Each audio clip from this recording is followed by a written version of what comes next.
Hello everyone, চলে এলাম আবার একটা নতুন মিনি ব্লগ নিয়ে। আমি কিছুদিন ধরে ভিডিও আপলোড করিনি, কিছু সমস্যা ছিল তাই। তো আজকে থেকে ইনশাল্লাহ ভিডিও আপলোড করবো। আগের দিন রাতে পানি হয়েছিল তাই কাদা দেখতে পাচ্ছ কত। আর গাইস দেখো আমাদের এই ছোটো বাগান গাছে কত আম ধরেছে।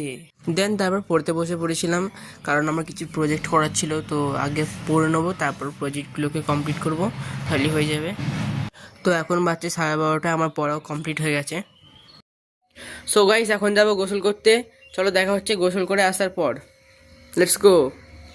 তো গাইস এখন আমরা গোসল করা কমপ্লিট, এবার লাঞ্চ করবো। লাঞ্চ করার পর কিছুক্ষণ রিলস দেখবো, তারপর ঘুমাবো, তারপর বিকেলে বাইরে বেরোবো। তখন দেখা হচ্ছে, বাই।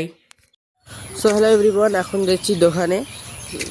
এখন বিকাল হয়ে গেছে, দোকানে যাচ্ছি। চলো।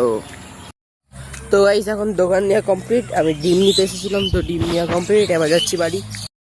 হ্যালো এভরিওয়ান, চলে এলাম আবার একটা নতুন মিনি ব্লগ নিয়ে। আমি কিছুদিন ধরে ভিডিও আপলোড করিনি, কিছু সমস্যা ছিল তাই।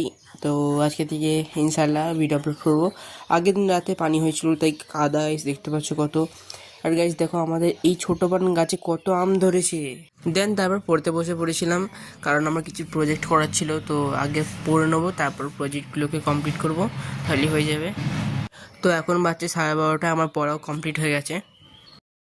সো গাইস এখন যাবো গোসল করতে। চলো দেখা হচ্ছে গোসল করে আসার পর। Let's go.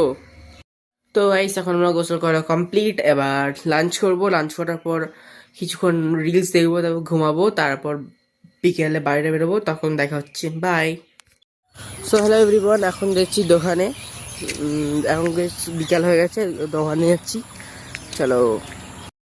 তো গাইস এখন দোকান নেওয়া কমপ্লিট। আমি ডিম নিতে এসেছিলাম, তো ডিম নেওয়া কমপ্লিট, এবার যাচ্ছি বাড়ি।